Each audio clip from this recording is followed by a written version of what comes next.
El invierno de 1889 en Guadalajara había traído una neblina persistente que se adhería a los muros de adobe y a las calles empedradas como un velo húmedo. Las campanas de las iglesias, amortiguadas por el aire denso, parecían anunciar no solo las horas, sino también una sensación de pesadez inusual. En las crónicas del municipio, los registros de aquel mes apenas mencionaban el frío o las lluvias, pero hablaban de algo mucho más perturbador: desapariciones. Primero fue una mujer joven que salía al mercado al amanecer, luego un anciano que nunca llegó a la misa de domingo. Pronto, el rumor se propagó por las plazas y tabernas. Algo oscuro se movía entre los callejones estrechos. Los vecinos hablaban en voz baja, con la superstición que caracteriza a los pueblos donde la religión y la ley se entrelazan como raíces. No había cuerpos, no había sangre, solo el silencio. Una madre relató que escuchó pasos detrás de ella cuando volvía a casa con una canasta de pan, pero al girar no vio a nadie. Otro hombre dijo que había soñado con una casa en las afueras de la ciudad, rodeada de cerdos que gruñían sin cesar. Esos detalles, insignificantes para algunos, comenzaron a trazar un mapa invisible del miedo. Las autoridades no parecían interesadas, alegando que la mayoría de los desaparecidos probablemente había emigrado a pueblos vecinos en busca de trabajo. Pero los lugareños no lo creían. El 13 de febrero de ese año, un comerciante de textiles, José María Figueroa, dejó un testimonio escrito en su cuaderno de cuentas. Vi a la señora Dolores en la esquina de San Felipe. Caminaba con prisa, mirando hacia atrás. Fue la última vez que la vi. Al día siguiente su puesto en el mercado estaba vacío. Este documento, hallado décadas más tarde en un archivo municipal, confirmaría que la sensación de peligro no era producto de la imaginación colectiva. A medida que las semanas pasaban, el murmullo crecía. No solo se trataba de personas desaparecidas, también se escuchaban historias sobre banquetes organizados en fechas religiosas, donde los invitados describían la carne servida como demasiado dulce o con una textura que se deshacía demasiado fácil en la boca. Nadie sabía quién organizaba esas cenas, aunque siempre se hablaba de dos hermanos idénticos que ofrecían comida y vino gratis a sacerdotes y comerciantes influyentes. Sus nombres se repetían en los labios de los curiosos: los gemelos Hernández. El ambiente en Guadalajara se volvió espeso, cargado de una mezcla de fe y miedo. Las campanas seguían sonando, pero ahora parecían anunciar algo más grave. La policía recibía quejas esporádicas, aunque los oficiales las desestimaban. El comandante de la comisaría, en un informe fechado el 20 de marzo, escribió: «No hay evidencia de crimen alguno, solo rumores populares que buscan un chivo expiatorio en tiempos de incertidumbre». Sin embargo, el mismo documento detallaba que habían recibido 3 denuncias sobre olores nauseabundos provenientes de una propiedad en las afueras, cerca del camino a Tlaquepaque. Los rumores empezaron a adquirir forma de leyenda urbana. Los niños eran advertidos de no salir después del anochecer. Las mujeres se organizaban para regresar juntas a casa tras la misa vespertina. Las puertas de las casas se cerraban con doble cerrojo antes de la medianoche. Algunos campesinos afirmaban ver sombras moviéndose entre los nopales a la luz de la luna, y había quien aseguraba escuchar lamentos apagados provenientes de los establos abandonados. Lo más inquietante era el número creciente de animales que también desaparecían: perros, gatos y hasta cabras. Las autoridades no relacionaron estos incidentes, pero los lugareños sí. Un diario local publicó una breve nota el 3 de abril. Se ruega a la ciudadanía reportar cualquier hallazgo extraño en las inmediaciones del barrio de San Juan de Dios. La policía está llevando a cabo investigaciones rutinarias. La noticia pasó desapercibida para muchos, aunque entre los vecinos ya había quienes juraban conocer la causa de los hechos. Una carnicería recién abierta en las afueras, propiedad de los gemelos.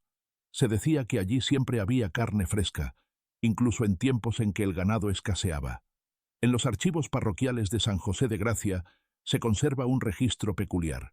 Una carta enviada por un feligrés al párroco en mayo de 1889. En ella se lee: «Padre, no puedo dormir desde que asistí a la última fiesta de los hermanos Hernández.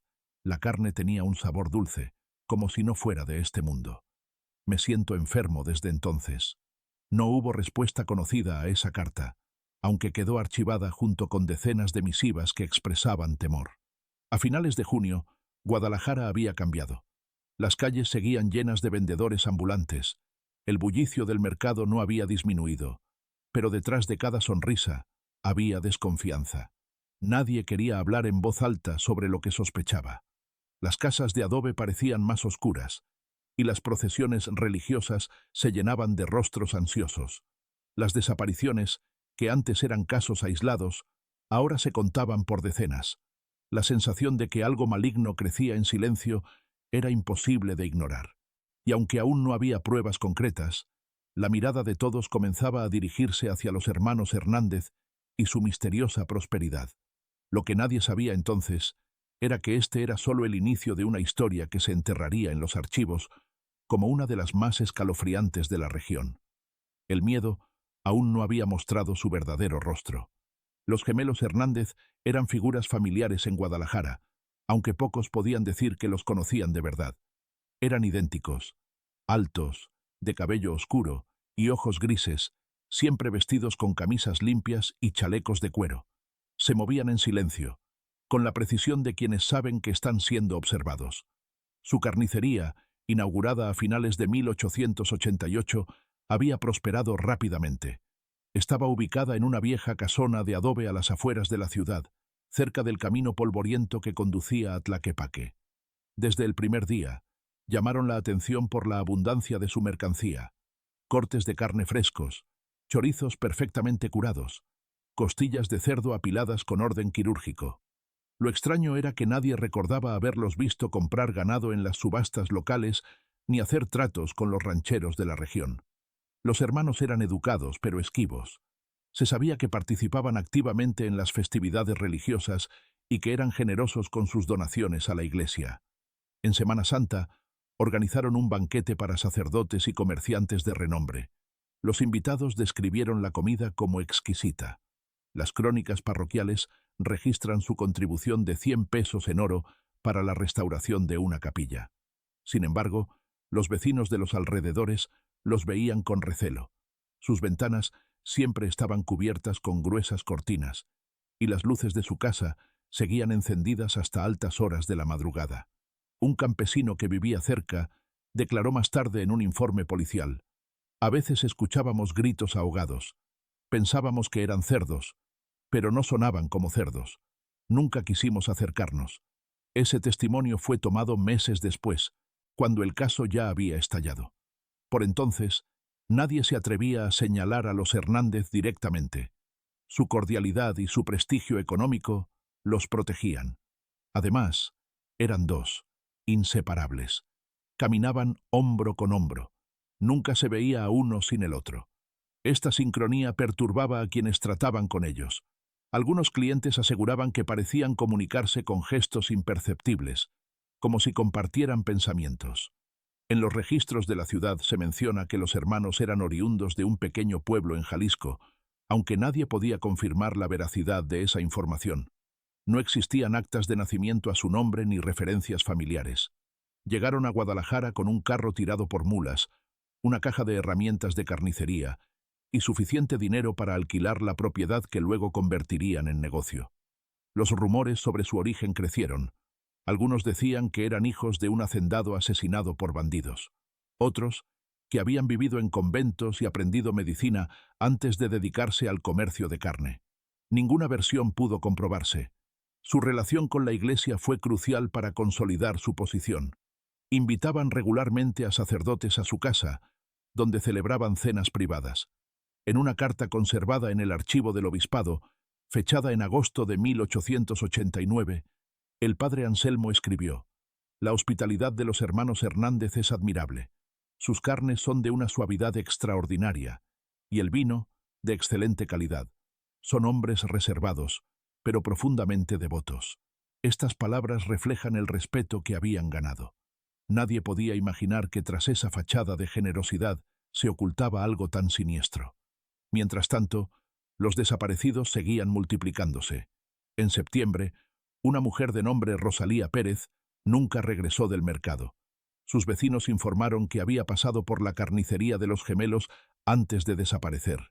Ese detalle no se investigó a fondo en su momento, pero quedaría registrado en un cuaderno policial como una nota marginal. Las desapariciones eran vistas como incidentes aislados, y el orden social de Guadalajara parecía mantenerse gracias al prestigio de figuras como los Hernández, quienes incluso organizaban procesiones y donaban carne gratis a las familias pobres en las festividades de Todos los Santos. Lo que más inquietaba a los campesinos de la zona eran los sonidos nocturnos. Se escuchaban cerdos gruñendo a todas horas, aunque nunca se veía movimiento de animales entrando o saliendo de la propiedad. Algunos decían que el olor que salía de la carnicería era extraño. No el aroma metálico habitual de la carne fresca, sino algo más dulzón, penetrante, que se quedaba impregnado en la ropa.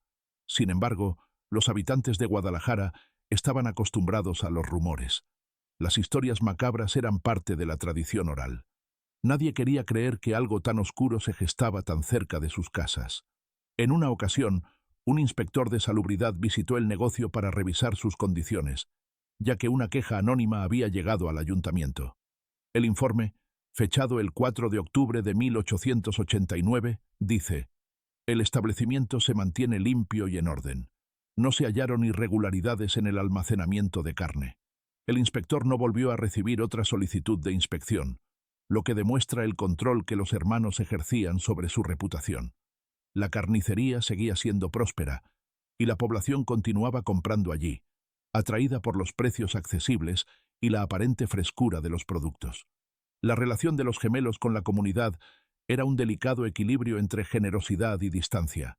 Nunca se los veía interactuar de manera informal, no asistían a fiestas de vecinos, ni participaban en conversaciones en la plaza. Cuando caminaban por las calles, lo hacían en silencio, y si alguien intentaba entablar charla, respondían con cortesía seca.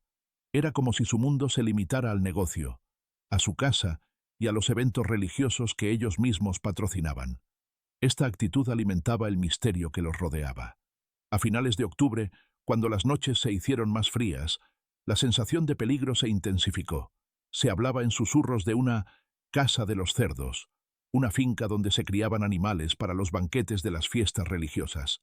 Esa finca era, por supuesto, la propiedad de los Hernández. Sin embargo, para el pueblo, se había convertido en un lugar mítico, una mezcla de respeto y temor. Algunos niños contaban historias sobre hombres sin rostro que se asomaban por sus ventanas. Otros aseguraban que, al pasar cerca, sentían que alguien los observaba desde la oscuridad. Lo cierto era que los gemelos estaban consolidando su influencia. Su negocio prosperaba, su relación con la iglesia era sólida, y las autoridades no tenían motivos para sospechar de ellos. Pero el ambiente de Guadalajara estaba cambiando. El miedo ya no era solo un rumor, era una presencia palpable. Nadie lo sabía aún, pero todo estaba a punto de romperse. El mercado de Guadalajara, siempre bullicioso, se había convertido en un punto de convergencia de rumores. Entre los puestos de frutas, verduras y especias, el nombre de los Hernández se pronunciaba en susurros, como si invocarlo atrajera desgracia. Los comerciantes hablaban de su carne con admiración, pero también con inquietud. Algunos clientes comentaban que el sabor era demasiado perfecto y que, tras consumirla, les quedaba un extraño malestar, una sensación de pesadez que no podían explicar. Lo que al principio parecía una simple peculiaridad culinaria, comenzó a transformarse en sospecha. Doña Francisca, una vendedora de chiles que tenía su puesto frente a la carnicería, declaró años después en una entrevista: «Ellos siempre llegaban temprano, mucho antes de que amaneciera. Descargaban cajas envueltas en lonas, pero nunca vi un camión de ganado ni a un proveedor. No sé de dónde venía tanta carne.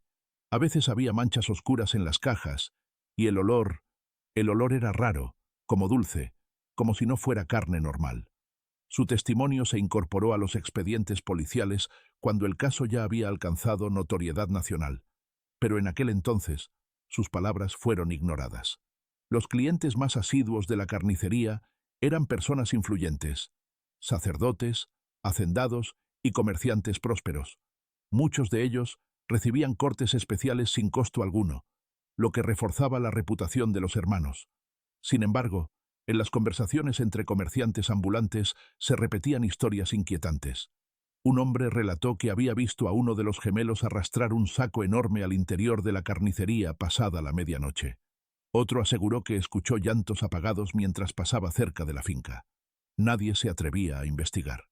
En un cuaderno de cuentas del mercado, fechado en noviembre de 1889, hay una anotación extraña hecha por un escribano local. Varios clientes se quejan de mareos tras consumir productos de la carnicería Hernández. No se encuentran causas visibles. Se recomienda inspección. Ese documento, olvidado durante décadas, fue recuperado en el siglo XX, cuando historiadores comenzaron a investigar el caso como una de las leyendas más macabras de Jalisco. Para entonces, la historia ya había adquirido tintes de mito, pero los archivos demostraban que los rumores tenían raíces concretas. Los gemelos parecían ajenos a las sospechas. Se presentaban en misa con una serenidad inquietante, y sus gestos eran siempre medidos. Si alguien les preguntaba sobre sus proveedores, respondían con una sonrisa cortés, asegurando que tenían contactos de confianza en pueblos cercanos. Nunca daban detalles. Esta opacidad alimentaba el misterio. En una ciudad donde todos conocían a todos, ellos seguían siendo enigmáticos, figuras que flotaban sobre la cotidianidad del mercado, sin mezclarse del todo con ella. El ambiente del mercado empezó a transformarse. Antes era un lugar de risas y regateos. Ahora había un murmullo constante, un tono de miedo contenido. La desaparición de Rosalía Pérez seguía fresca en la memoria de los vendedores. Algunos afirmaban que ella había entrado en la carnicería aquella mañana y que nunca salió. Otros aseguraban que la vieron salir con una bolsa de carne, pero caminando rápido, como si estuviera nerviosa. Nadie pudo confirmarlo. Su familia colocó un aviso en la plaza principal, pero al cabo de unos días fue retirado por orden de las autoridades, alegando que no había pruebas de delito. Uno de los relatos más perturbadores provino de un niño de 12 años, hijo de un panadero. El chico juró haber visto a los gemelos cargar un cuerpo envuelto en mantas. Su padre, temeroso de represalias, nunca denunció el hecho. En los archivos policiales se conserva una nota de un oficial. Rumores infundados. No se encontraron indicios en la propiedad. Esa frase refleja la indiferencia de las autoridades, quienes parecían más interesadas en proteger el orden público que en indagar la verdad. A finales de noviembre, empezaron a circular historias sobre extraños banquetes privados en la casa de los Hernández. Los invitados describían una experiencia lujosa, velas encendidas, música suave y platos preparados con esmero. La carne servida era tan tierna que algunos la comparaban con mantequilla. En una carta enviada a su hermano en la capital, un comerciante escribió: «Nunca he probado carne tan delicada. Los Hernández tienen un don, aunque debo confesar que me siento inquieto. Sus miradas son frías, y la casa está llena de crucifijos y santos, pero hay algo en ese ambiente que me eriza la piel». La carta, guardada en un archivo familiar, se convertiría en una pieza clave para reconstruir el ambiente que rodeaba a los hermanos. Las procesiones religiosas organizadas por ellos adquirieron fama. Regalaban carne a los más pobres, lo que generaba gratitud y admiración. Sin embargo, los rumores no cesaban. Un vendedor de especias contó que al pasar cerca de la carnicería de noche, escuchó sonidos metálicos y golpes sordos, como si alguien trabajara con herramientas pesadas. Parecía una herrería, pero no había humo, solo ese olor dulce que siempre estaba en el aire, relató años más tarde. El mercado se convirtió en el termómetro del miedo. Cada desaparición era tema de conversación en los pasillos angostos. Las mujeres murmuraban plegarias al pasar frente a la carnicería, y los niños eran arrastrados de la mano para que no se detuvieran. El olor se volvió parte del paisaje, una mezcla de especias, sangre fresca y algo que nadie sabía nombrar. Algunos empezaron a evitar comprar allí, pero muchos otros, por costumbre o necesidad, seguían acudiendo.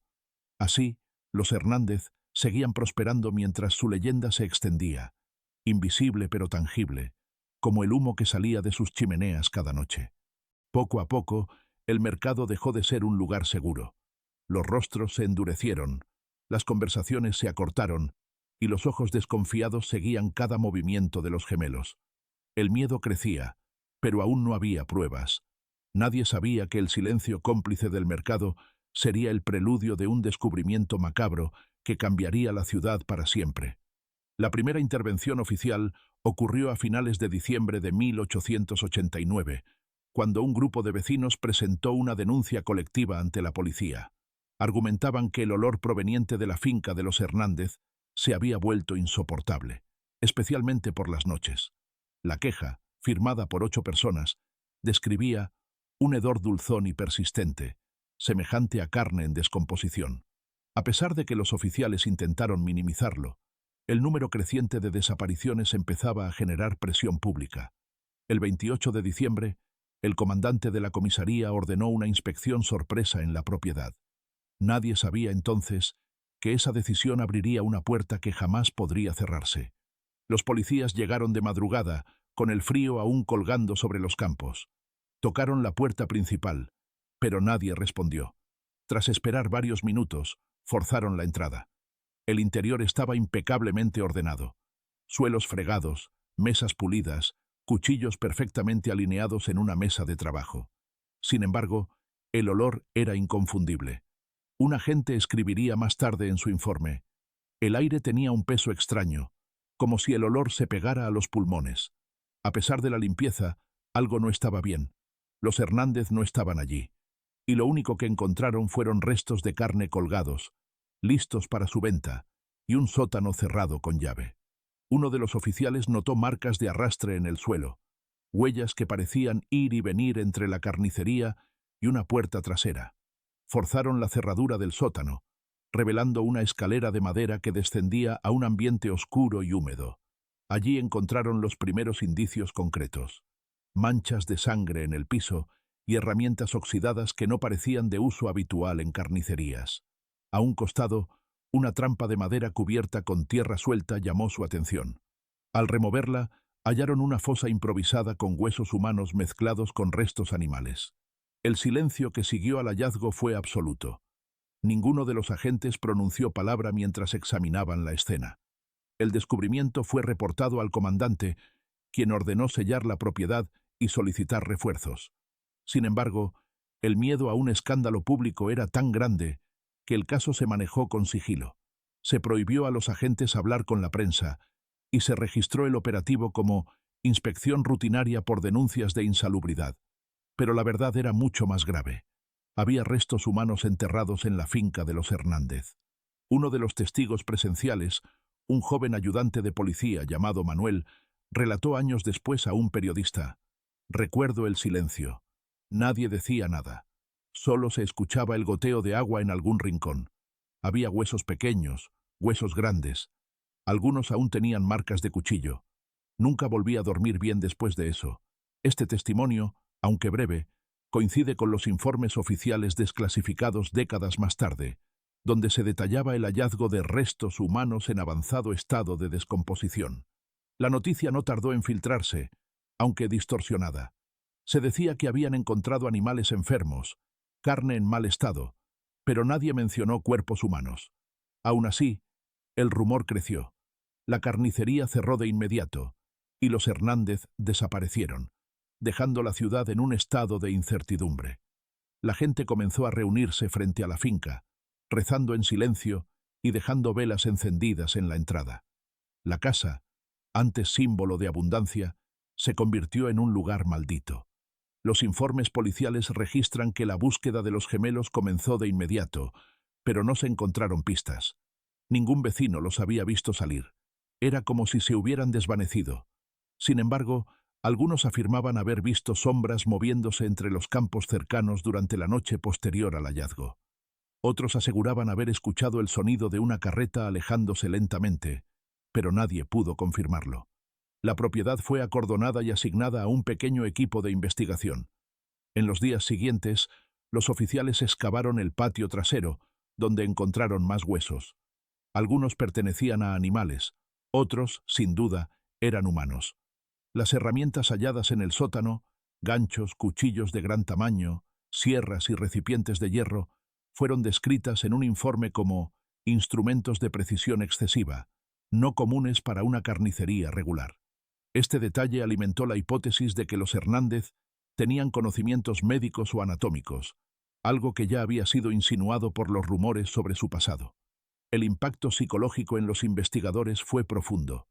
Uno de los documentos oficiales, redactado por el doctor encargado de la inspección forense, señala: los restos hallados no pueden atribuirse únicamente a prácticas de carnicería. La disposición de los huesos y la limpieza de las herramientas sugieren un propósito deliberado. Es imposible determinar el número exacto de víctimas. Este párrafo, aunque breve, fue suficiente para que la investigación pasara a manos de las autoridades estatales. Mientras tanto, Guadalajara quedó sumida en un silencio aterrador.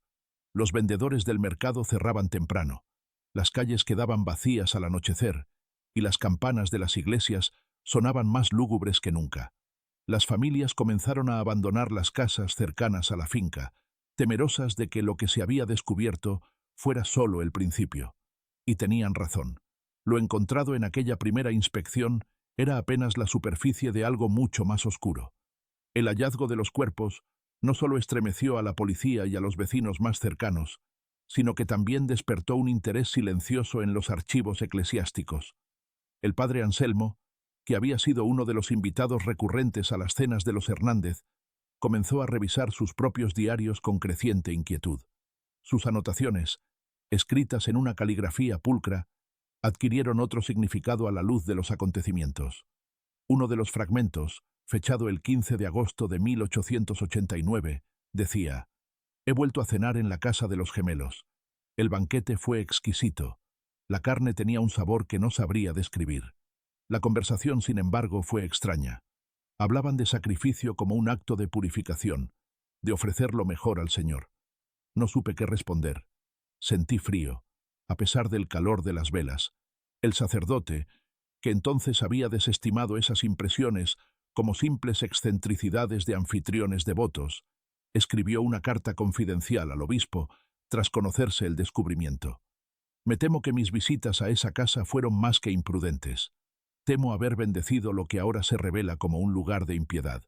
Si lo que sospechamos es cierto, la ciudad entera ha sido engañada bajo el signo de la fe. Esta carta nunca fue publicada, pero quedó archivada junto a los informes policiales, sellada como prueba. Los testimonios de otros invitados coincidían. Una mujer, esposa de un comerciante, relató en una declaración jurada que durante una de esas cenas notó algo extraño. Los gemelos nunca comían. Se limitaban a servir, observar y llenar las copas de vino de los asistentes. Nos miraban como si esperaran algo de nosotros, como si cada bocado que dábamos fuera un acto ritual, dijo. Sus palabras, tomadas por un escribano de la Fiscalía, reflejaban el creciente temor entre los círculos sociales que habían disfrutado de la generosidad de los Hernández. En la finca, los investigadores encontraron una habitación pequeña decorada con símbolos religiosos. Crucifijos, estampas de santos y cirios negros formaban un altar improvisado. Lo más inquietante fue un cuaderno encontrado sobre una mesa, escrito a mano. Su contenido parecía ser una especie de registro: fechas, nombres y descripciones de cenas y banquetes. Los nombres coincidían con algunos de los desaparecidos, pero también con figuras respetadas de la ciudad. La lista parecía una mezcla de víctimas y comensales distinguidos, lo que añadía confusión al caso. Los investigadores enviaron el cuaderno a peritos calígrafos, quienes confirmaron que la escritura pertenecía a uno de los hermanos, aunque no pudieron determinar a cuál. Junto al cuaderno había cartas sin remitente, redactadas con frases en latín: «Hostia perfecta, sacrificium et redemptio». Nadie supo interpretar completamente su significado, pero el tono era inequívocamente religioso. La mezcla de devoción y horror que emanaba de esos textos dejó claro que no se trataba de simples carniceros, sino de personas obsesionadas con un ideal que iba más allá del comercio. El sacerdote Anselmo escribió en otro pasaje de su diario: «En sus ojos había una calma que me inquietaba. Al principio pensé que era señal de santidad, pero ahora creo que era frialdad. Recuerdo su risa contenida cuando bendije la mesa. En retrospectiva, siento que no rezaban conmigo, sino por mí». Estas líneas fueron usadas posteriormente en investigaciones periodísticas que buscaban comprender la psicología de los hermanos. Mientras tanto, el silencio oficial seguía siendo absoluto. La prensa local no mencionaba el hallazgo de cadáveres, y los vecinos que intentaban hablar eran persuadidos de guardar silencio. Sin embargo, Las velas frente a la casa de los Hernández aumentaban cada noche. Las familias temían por sus hijos. Algunos comenzaron a abandonar Guadalajara temporalmente, refugiándose en pueblos cercanos. La ciudad, aunque no lo admitía, estaba bajo una sombra. Los rumores sobre rituales paganos comenzaron a mezclarse con las investigaciones oficiales. Algunos creían que los Hernández eran parte de una secta. Otros decían que estaban locos, que su obsesión religiosa los había llevado a cometer atrocidades. Un inspector de policía anotó en su informe: «Lo que vimos en esa casa no parece obra de dos hombres comunes. Hay algo meticuloso en todo, algo calculado. No fue un impulso, fue un plan». La sensación de peligro se intensificó cuando los investigadores hallaron cartas dirigidas a sacerdotes y comerciantes prominentes, invitándolos a cenas futuras.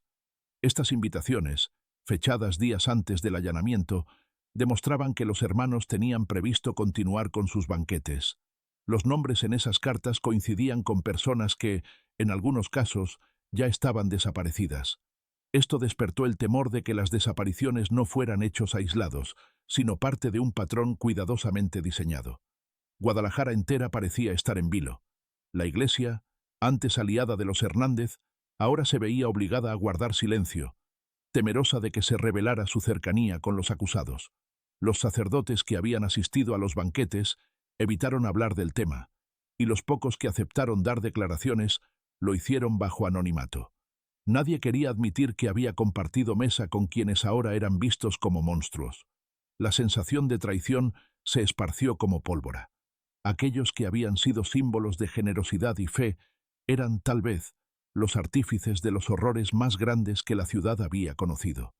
El cuaderno hallado en la casa fue sellado como evidencia, pero los rumores sobre su contenido comenzaron a circular. Decían que contenía recetas escritas con detalle quirúrgico, que hablaba de carne elegida y purificación del alma. Aunque nadie fuera de la investigación lo leyó por completo, las leyendas crecieron, reforzando el aura de misterio. Lo que estaba claro era que el caso había dejado de ser una simple investigación criminal. Ahora se trataba de desentrañar el origen de una obsesión que había corrompido la fe y desatado un miedo colectivo que no se apagaría fácilmente. Los análisis médicos realizados a los restos hallados en la finca de los Hernández arrojaron resultados tan perturbadores que algunos peritos renunciaron a seguir trabajando en el caso. El doctor Rafael Méndez, jefe de la Sala Forense de Guadalajara, escribió en un informe confidencial: «La carne entregada a los comensales no provenía exclusivamente de animales. Las pruebas microscópicas y químicas revelan tejidos humanos mezclados en las preparaciones. Es imposible determinar el número exacto de víctimas por el grado de fragmentación. Se recomienda manejar estos hallazgos con la mayor discreción posible». Este documento, clasificado durante décadas, es uno de los más escalofriantes testimonios que sobreviven del caso. Los resultados confirmaban lo que algunos ya temían. Las cenas lujosas, organizadas por los gemelos, no eran simples actos de hospitalidad. Cada banquete parecía estar construido sobre un acto de horror, cuidadosamente planificado. Las pruebas de laboratorio revelaron que varios huesos tenían cortes limpios, realizados con precisión quirúrgica, lo que alimentó la teoría de que los hermanos poseían conocimientos anatómicos avanzados. Algunos investigadores especularon que habían trabajado como ayudantes en hospitales o incluso en conventos, donde se practicaba medicina rudimentaria. Uno de los documentos más estremecedores fue un reporte firmado por el doctor Méndez. Se hallaron fragmentos óseos de al menos 12 individuos, distintos, en un solo lote de restos. La mezcla intencional de huesos humanos y animales sugiere un intento deliberado de ocultar la procedencia. Se observan señales de extracción meticulosa de músculos y grasa, con fines que no parecen meramente comerciales. Esta última frase levantó sospechas sobre el verdadero propósito de las atrocidades cometidas. Los investigadores revisaron el sótano de la finca nuevamente, esta vez con especialistas. Allí encontraron frascos de vidrio llenos de líquidos conservantes y extrañas etiquetas con inscripciones en latín. También hallaron un libro de anatomía con páginas marcadas y manchas oscuras, probablemente de sangre. Todo indicaba que los Hernández no solo eran carniceros, sino también experimentadores, obsesionados con el cuerpo humano y su manipulación. El impacto de estos descubrimientos en la comunidad científica fue inmediato.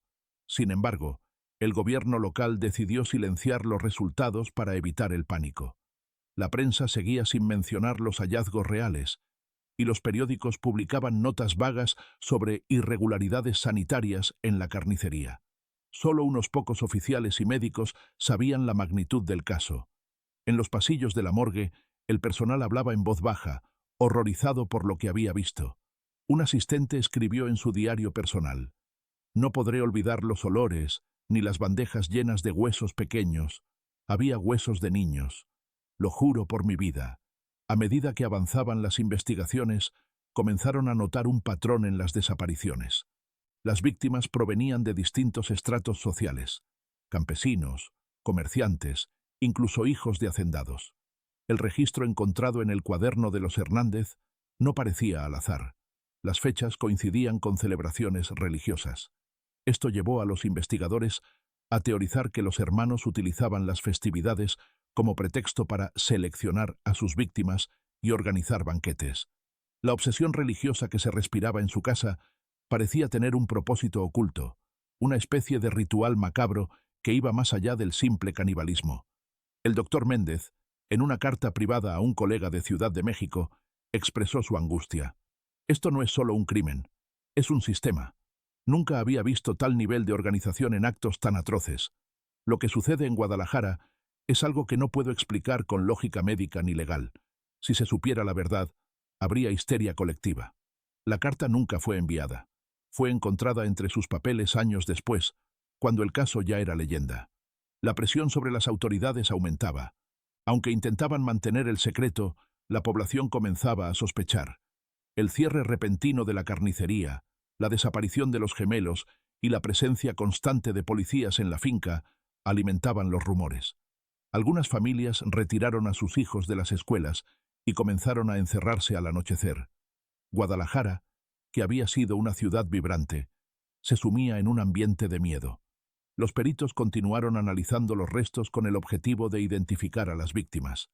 Se enviaron huesos a laboratorios de la capital, pero los resultados eran confusos. Los cortes eran tan precisos y la mezcla tan intencionada que resultaba casi imposible reconstruir los cuerpos. El expediente forense crecía cada día, y con él aumentaba el horror de quienes lo leían. Los gemelos, mientras tanto, seguían desaparecidos. Lo más inquietante fue el hallazgo de marcas extrañas en algunos huesos. No eran simples cortes de cuchillo, parecían símbolos grabados con instrumentos afilados. Algunos investigadores sugirieron que podrían ser marcas rituales. Se pidió ayuda a expertos en simbología religiosa, pero nadie logró dar una interpretación clara. La falta de respuestas solo alimentó el misterio, convirtiendo el caso en una especie de leyenda viviente. En las noches, la finca permanecía vigilada por soldados. La multitud que se reunía afuera crecía, dejando flores, cruces y velas. Era como si el pueblo entero realizara un acto de penitencia colectiva por no haber sospechado antes. El silencio era roto solo por los rezos, que se intensificaban al caer la oscuridad. Cada día aparecían nuevas historias, personas que afirmaban haber visto a los gemelos en pueblos vecinos, sombras que se movían en los campos, carruajes nocturnos que nadie podía rastrear. El miedo ya no estaba contenido. Se había convertido en una presencia palpable que recorría las calles de Guadalajara. Los días posteriores a la confirmación de los hallazgos forenses marcaron un punto de no retorno. La finca de los Hernández, ahora bajo resguardo militar, se convirtió en el epicentro de una investigación sin precedentes en la región. La segunda inspección, realizada a mediados de enero de 1890, reveló algo mucho más siniestro que la primera: un entramado de túneles bajo la propiedad, cuidadosamente excavados y reforzados con vigas de madera. Los accesos estaban ocultos tras paneles de madera en la carnicería y en el sótano principal, lo que explicaba por qué no fueron encontrados en la primera redada. Los túneles, húmedos y oscuros, estaban iluminados por lámparas de aceite que aún ardían tenuemente, como si alguien hubiera estado allí recientemente. La sensación de que los gemelos seguían cerca se hizo insoportable. Los oficiales avanzaron lentamente, guiados por el hedor y las marcas en las paredes. Números, cruces invertidas y símbolos desconocidos grabados con cuchillos. La red subterránea parecía una mezcla de refugio y matadero clandestino. En varias cámaras se encontraron mesas de piedra manchadas de sangre, ganchos de hierro en el techo y jaulas oxidadas.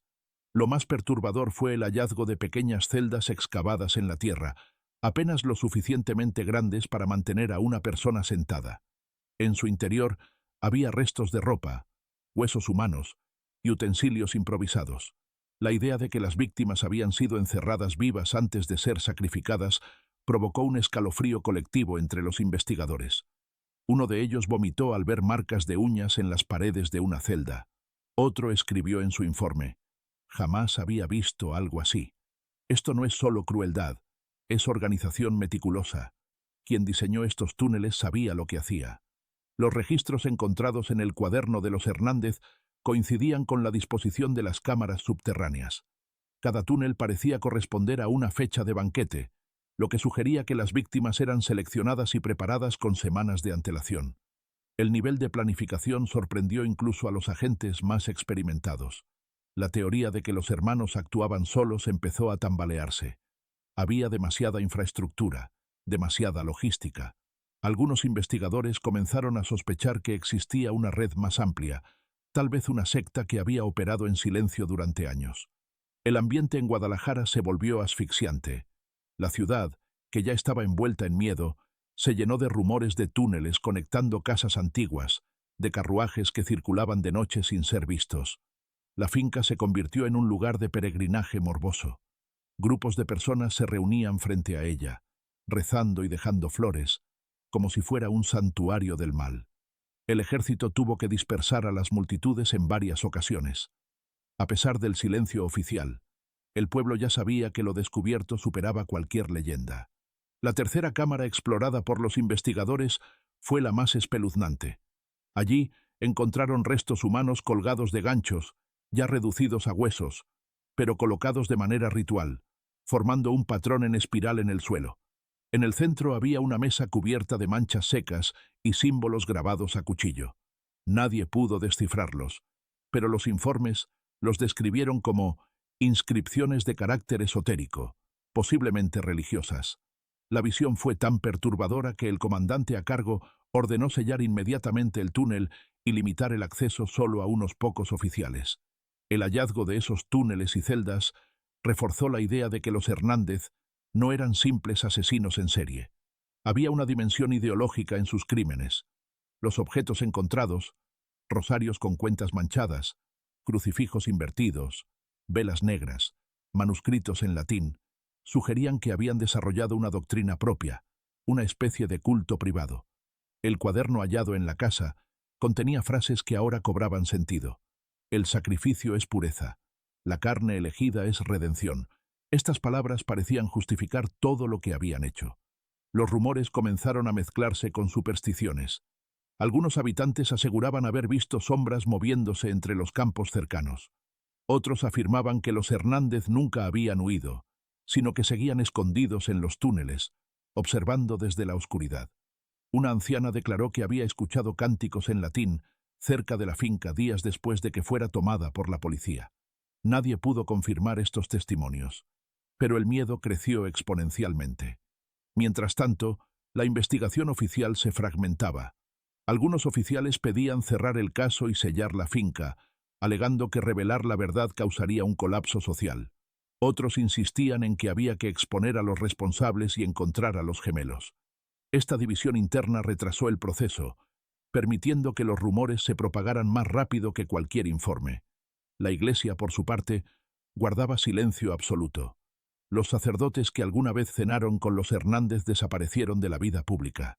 La noche del 20 de enero, un grupo de soldados que vigilaba la finca aseguró haber escuchado pasos bajo la tierra. Revisaron los túneles, pero no encontraron nada. Lo único que hallaron fue una vela recién apagada y huellas frescas en el suelo. Este hecho alimentó la teoría de que los Hernández seguían usando su red subterránea para moverse sin ser vistos.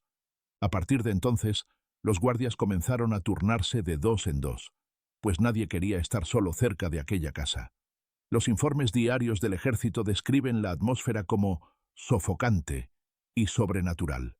Los perros que patrullaban con los soldados se negaban a entrar en ciertas áreas, gruñendo hacia los pasillos oscuros. El miedo se volvió tan real que algunos guardias pidieron ser reasignados. La finca dejó de ser solo una escena del crimen. Se había convertido en un lugar maldito, un símbolo de algo que Guadalajara no podía comprender ni enfrentar. El descubrimiento de los túneles y las celdas subterráneas transformó la vida cotidiana de Guadalajara en una pesadilla colectiva. Lo que antes eran simples rumores, ahora tenía pruebas palpables: huesos humanos, inscripciones extrañas y un sistema oculto bajo los pies de la ciudad. Aunque la prensa seguía minimizando los hechos, la gente sabía que algo monstruoso había ocurrido. Las familias comenzaron a abandonar sus casas cercanas a la finca. Los mercados se vaciaron, y las misas, que solían reunir a multitudes, se convirtieron en ceremonias sombrías. En las calles, los comentarios eran apenas susurros. Las madres apresuraban a sus hijos, y los hombres armados vigilaban las entradas de los barrios más cercanos. Sin embargo, el miedo no se quedaba solo en las inmediaciones de la finca.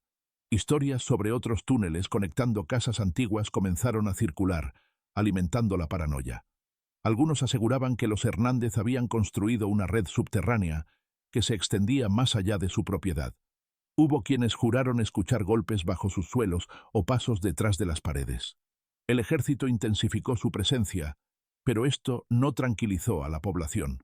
Más bien, reforzó la idea de que lo que habían descubierto era más grave de lo que admitían. Cada día, carros cargados de tierra y escombros salían de la finca, mientras los investigadores seguían explorando los pasadizos. Un soldado escribió en su cuaderno: «Parece que la tierra nunca se acaba. Los túneles siguen y siguen. Es como si cavaran más profundo que la misma ciudad». Sus palabras reflejaban el agotamiento y el temor de quienes trabajaban allí, pues parecía imposible delimitar hasta dónde llegaba la red. La iglesia, en lugar de brindar consuelo, se sumió en un silencio inquietante. Los sacerdotes que alguna vez frecuentaron las cenas de los Hernández fueron trasladados discretamente a parroquias lejanas. Algunos templos cerraron sus puertas por restauraciones urgentes, aunque los feligreses sospechaban que era una estrategia para evitar preguntas incómodas. En las misas que aún se celebraban, los sermones se centraban en la penitencia y el miedo al pecado, lo que aumentaba la sensación de fatalidad. Los rumores sobre rituales se intensificaron. Algunos aseguraban que los Hernández no trabajaban solos, que había otras familias involucradas, personas respetadas que participaban en esos banquetes. Testigos anónimos afirmaron haber visto carruajes de hacendados llegar de noche a la finca antes de los allanamientos. Estas declaraciones nunca fueron incluidas en los informes oficiales, pero circularon en voz baja por toda la ciudad, creando una atmósfera de desconfianza. Nadie sabía quién podía estar implicado. En medio de este clima, comenzaron a aparecer cruces negras pintadas en las puertas de ciertas casas. Nadie vio quién las colocó, pero los vecinos las interpretaron como advertencias o amenazas. Varias familias huyeron inmediatamente, dejando sus hogares vacíos. Las calles de Guadalajara empezaron a lucir desiertas después del atardecer. Los niños ya no jugaban en las plazas, y las ventanas permanecían cerradas. Era como si toda la ciudad hubiera sido maldecida. Los investigadores, presionados por el gobierno estatal, intentaron acelerar el caso, pero cada hallazgo complicaba más la situación. Encontraron más restos humanos en los túneles, algunos de niños, lo que desató el horror incluso entre los agentes más endurecidos. El comandante encargado escribió en su diario: «No sé cuánto más podemos soportar. No se trata solo de asesinos. Hay una lógica retorcida detrás de todo esto, como si alguien quisiera dejar un mensaje». Estas palabras no llegaron a los informes oficiales, pero reflejaban la desesperación creciente en el equipo. El miedo trascendió Guadalajara. Pueblos vecinos comenzaron a cerrar sus caminos, temiendo que los Hernández se escondieran entre ellos. Caravanas de campesinos llegaron a la ciudad solo para marcharse al enterarse de lo que ocurría. Incluso en las haciendas más alejadas, se hablaba de los gemelos como si fueran fantasmas capaces de aparecer en cualquier momento. Las historias populares empezaron a mezclarse con supersticiones. Algunos afirmaban que los Hernández eran nahuales, que podían transformarse en animales para escapar. Otros decían que sus túneles llevaban directamente al infierno. Mientras tanto, la finca se convirtió en un símbolo de terror. Personas llegaban de madrugada para dejar velas y crucifijos rezando frente a sus muros. Algunos afirmaban escuchar susurros provenientes del interior, aunque la casa estaba sellada y vigilada día y noche. Los soldados comenzaron a turnarse más seguido, pues ninguno soportaba largas horas cerca del lugar. «Es como si el aire allí estuviera vivo», escribió un guardia en un reporte confidencial. A pesar del miedo generalizado, algunos periodistas de fuera de Jalisco empezaron a investigar. Las autoridades intentaron detenerlos, pero no pudieron evitar que ciertas historias se filtraran. Artículos ambiguos sobre rituales oscuros en Guadalajara aparecieron en periódicos de Ciudad de México, lo que atrajo más atención al caso. Sin embargo, el relato oficial seguía siendo el mismo: incidente sanitario y propietarios desaparecidos. Esta narrativa contrastaba con la realidad en las calles, donde todos sabían que algo más profundo y siniestro estaba ocurriendo. Las desapariciones, extrañamente, no cesaron del todo. A pesar de que la finca estaba bajo custodia, personas seguían desapareciendo en las cercanías. Los investigadores comenzaron a temer que los Hernández no actuaran solos, que hubiera cómplices aún activos. Esto hizo que la paranoia creciera. Nadie confiaba en nadie. Incluso los propios policías empezaron a sospecharse entre ellos. La ciudad, una vez vibrante y bulliciosa, se transformó en un lugar silencioso y tenso. Las campanas de las iglesias sonaban como presagio, y las noches eran tan tranquilas que cualquier ruido parecía una amenaza. Guadalajara había dejado de ser solo escenario de una investigación criminal. Se había convertido en un territorio dominado por el miedo, donde la sombra de los Hernández seguía presente, aunque nadie supiera dónde estaban. El 2 de febrero de 1890, mientras los investigadores seguían excavando los túneles de la finca, la noticia de la desaparición de los hermanos Hernández se convirtió en un hecho oficial. Ya no eran sospechosos en fuga, sino prófugos buscados por asesinato múltiple. Se enviaron carteles con sus retratos dibujados a mano a pueblos cercanos, y se ofreció una recompensa por información. Sin embargo, nadie afirmaba haberlos visto. Era como si los gemelos se hubieran desvanecido. La gente empezó a creer que los túneles no eran solo una red de escape, sino que llevaban a algún lugar mucho más lejano. Los rumores sobre su huida se multiplicaron. Algunos campesinos aseguraron haber visto a dos hombres idénticos cruzando los campos hacia el amanecer, cargando sacos y una lámpara de aceite. Otros decían que viajaban en un carro cubierto, disfrazados de monjes. Ninguna pista era verificable. Lo que sí era real era el hallazgo de una carta manuscrita en la finca, encontrada entre los objetos del altar. Estaba firmada únicamente con la inicial H, y decía: «El sacrificio no se detiene, aunque la casa caiga. La ciudad no entiende que todo esto es necesario. Nos iremos, pero el trabajo sigue». Esta carta fue interpretada por los investigadores como una amenaza velada. La frase «el trabajo sigue» encendió las alarmas. Temían que hubiera cómplices capaces de continuar los crímenes. La hipótesis de una red organizada ganó fuerza. Se reforzó la vigilancia en Guadalajara y en los caminos que conectaban con pueblos cercanos, pero la sensación era que todo esfuerzo era inútil. Los gemelos parecían siempre un paso adelante. Los túneles seguían revelando secretos. En una de las cámaras más profundas, los soldados encontraron una puerta de hierro que conducía a un pasadizo aún más estrecho. Allí hallaron restos recientes, sangre fresca y huellas de botas que coincidían con el tamaño de los gemelos. Esto confirmó que habían usado los túneles para escapar. Sin embargo, el pasadizo terminaba abruptamente en una salida oculta en el borde de un arroyo, a kilómetros de la finca. Esa salida había pasado desapercibida durante semanas, lo que explicaba cómo los hermanos lograron evadir el cerco militar. La búsqueda se intensificó. Grupos de soldados se adentraron en los campos y bosques cercanos, mientras la ciudad permanecía paralizada por el miedo. Cada día llegaban noticias contradictorias: avistamientos en pueblos vecinos, robos misteriosos de ganado, carruajes nocturnos sin conductor. Guadalajara se sentía sitiada por sombras. Las casas seguían cerradas, y las familias temían salir incluso de día. La policía recibió una segunda carta unas semanas después. Esta vez, Estaba dirigida directamente al comandante de la investigación. Decía: «Los inocentes no existen. Todos comen de la misma mesa. Solo nosotros tenemos el valor de purificar. Busquen lo que quieran, pero jamás nos hallarán». La carta estaba escrita con una caligrafía idéntica a las anotaciones del cuaderno encontrado en el altar. No había huellas ni rastros que ayudaran a localizar a los autores. El mensaje confirmaba que los gemelos seguían vivos y que no tenían intención de detenerse. Los periodistas de Ciudad de México, que habían logrado colarse en Guadalajara, publicaron artículos insinuando que las autoridades estaban encubriendo una red criminal que incluía a miembros influyentes de la Iglesia y comerciantes. Aunque no había pruebas sólidas, estas publicaciones aumentaron la paranoia. Las familias más ricas comenzaron a contratar guardias privados, y algunos sacerdotes fueron escoltados fuera de la ciudad por temor a represalias. El ambiente se volvió opresivo, como si todos esperaran un ataque inminente. El ejército organizó batidas nocturnas, pero los resultados fueron nulos. En una ocasión, un grupo de soldados juró haber visto luces moviéndose dentro de los túneles sellados. Revisaron las entradas, pero no encontraron nada. A partir de ese momento, la idea de que los Hernández conocían rutas secretas más allá de lo que los mapas revelaban se convirtió en certeza.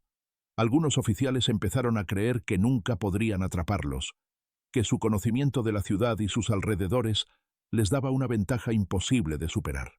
Los vecinos, mientras tanto, vivían en un estado de alerta constante. Se organizaban grupos de vigilancia armados en cada barrio, pero incluso así, nadie se sentía seguro. La gente comenzó a abandonar Guadalajara en masa. Las caravanas de familias huyendo por los caminos de tierra se convirtieron en una imagen común.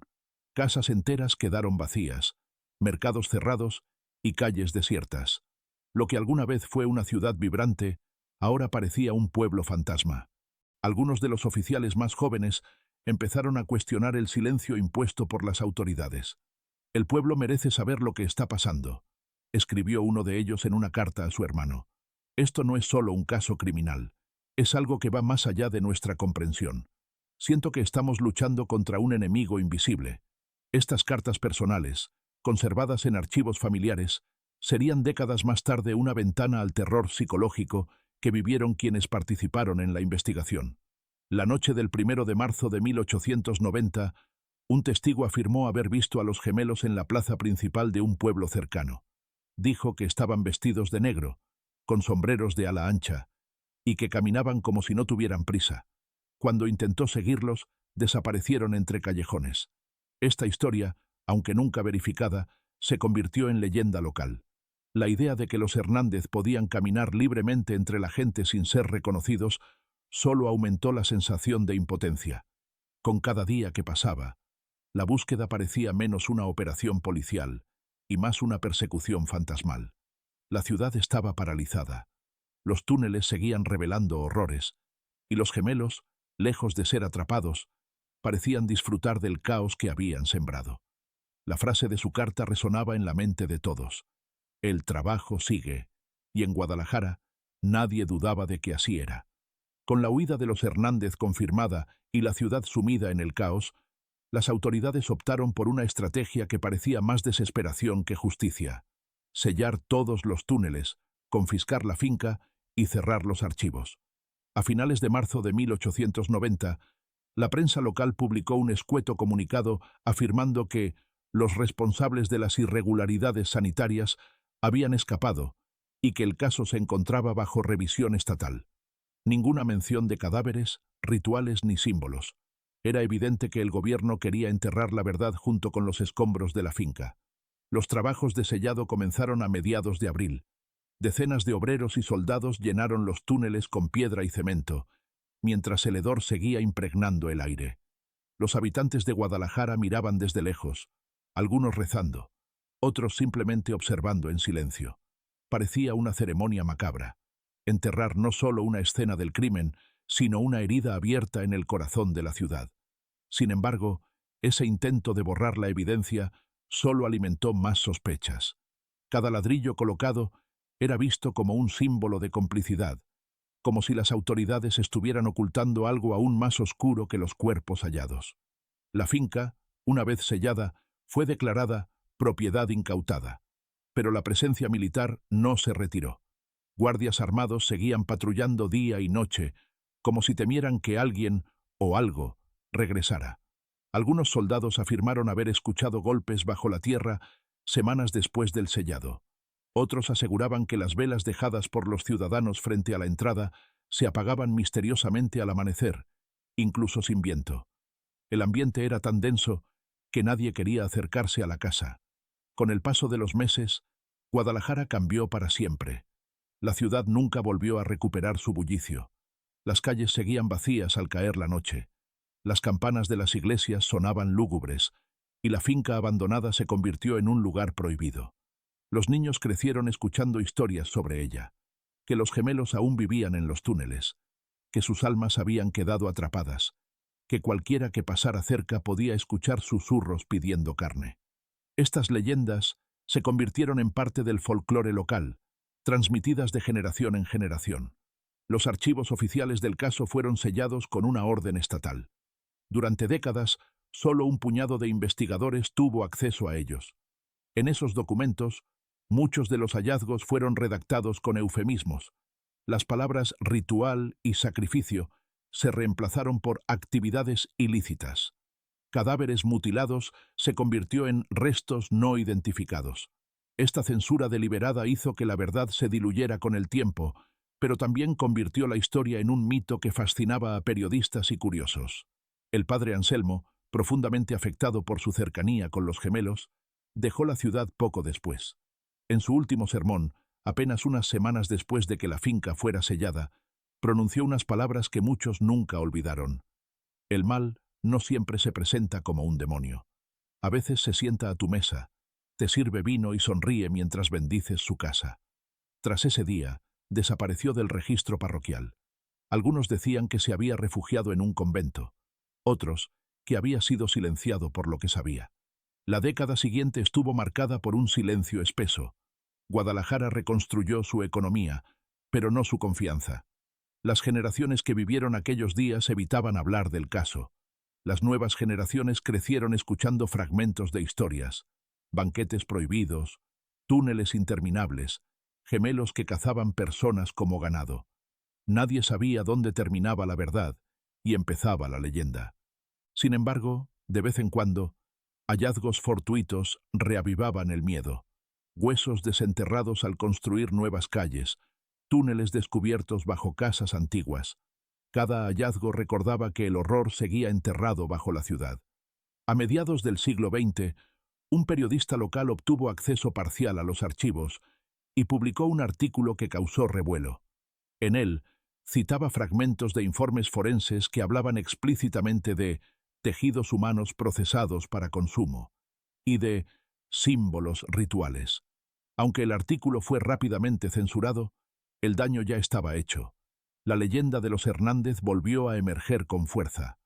La finca, que llevaba décadas abandonada, se convirtió en un punto de reunión para curiosos y creyentes del ocultismo. Se organizaban vigilias nocturnas frente a sus muros, y algunos afirmaban escuchar rezos en latín dentro de sus paredes selladas. En los últimos registros históricos, la finca aparece catalogada como propiedad histórica no visitable. Sin embargo, los vecinos aseguran que los militares aún patrullan la zona esporádicamente. Nadie sabe qué vigilan. Algunos creen que nunca se encontraron todos los túneles y que los gemelos podrían haber construido una red más extensa de lo que los informes reconocieron. Otros están convencidos de que ellos nunca fueron atrapados porque jamás salieron de Guadalajara. Simplemente aprendieron a esconderse donde nadie buscó. Hoy en día, más de un siglo después, las calles cercanas a la antigua carnicería siguen vacías por las noches. Los faroles iluminan paredes agrietadas y ventanas tapiadas, y el aire parece más frío al acercarse a la finca.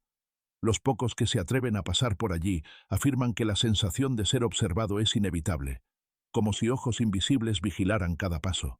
Algunos vecinos todavía dejan velas y flores frente a la puerta principal, no por homenaje, sino por miedo. Los Hernández siguen siendo una sombra en la historia de Guadalajara, dos rostros idénticos que se pasean por las leyendas locales, dos hombres que, según los más ancianos, nunca fueron atrapados porque eran más que hombres. Y mientras los documentos oficiales permanecen sellados y el silencio se extiende, las historias crecen. Quizá, en alguna parte bajo la ciudad, los túneles sigan intactos y el eco de los pasos de los gemelos continúe resonando, esperando a quien tenga el valor o la desgracia de escucharlo.